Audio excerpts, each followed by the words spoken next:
What's going on YouTube followers? This is Gary Campbell, Tutmost Janot. I'm here with Lee, Bailey Lee. Thank you for coming by. Just met her at City Without Walls Yes. last week. And she's here to tell us about her artistry and about herself. Just you can share with the people what you do. Okay. Hi, everybody. Well, first of all, let me just say thank you for having me here. I really appreciate Oh, you're being welcome. invited now. Um, so, I mean, it's wonderful to be considered an official artist because most people, when they think of artistry, they think of painters or performers.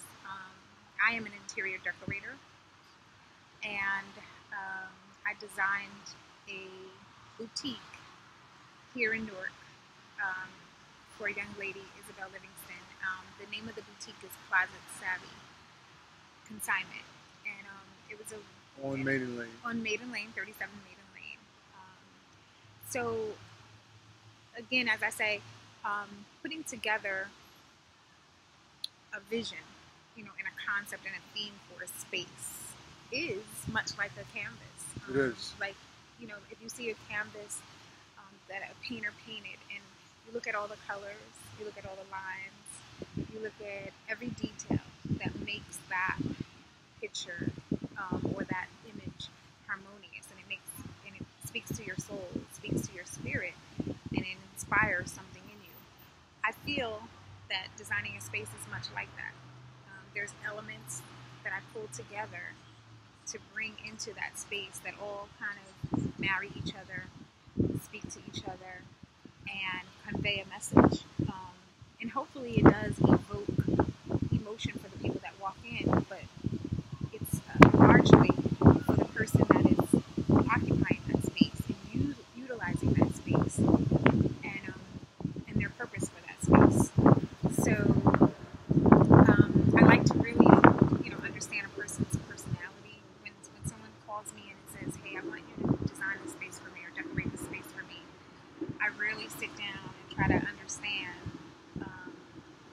what the motivation or the purpose is for that person, in wanting to do that, and how they want to use that space, and also kind of really get to know that individual and bring essences of their personality into that space.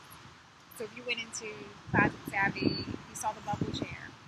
The reason for Cool. the swing chair was We're gonna show because footage when we go get it. Right, the bubble chair right the here. bubble chair, yeah. The reason I put the bubble chair in that space, it's a totally different period. That space is an eclectic blend of antiques and some modern elements as well as some industrial elements. The reason for all of that is because there's different elements of our personalities. There's a fun side. Isabel has a fun side, so I gave her a fun swing chair, something that when people come in, they'll remember as well. There's also a glamorous side to her, so we brought in the glam. I brought in that element of it. She also loves hip hop, so I brought in some graffiti art for her. I had it actually custom made, and we basically built, shelving and chairs and everything from hand to really express what it was that she was trying to convey. She's a fashionista, she's glamorous, but she's also very stylish, and we wanted it to feel like when you walk in that space, you're not, you're in a different world almost. You're in her world. You're And you do. her When world. I went by, I did get that feeling. Tell me more about the mannequin you were telling me about, the hand painted mannequin. Oh, What so part of that does it reflect in terms of her personality? okay, so the mannequin was painted by a friend of mine, Salon Green. He actually had his artwork at the exhibit that you saw me at, and the mannequin was very, very sexy, very alluring. So what we wanted to do was have him hand paint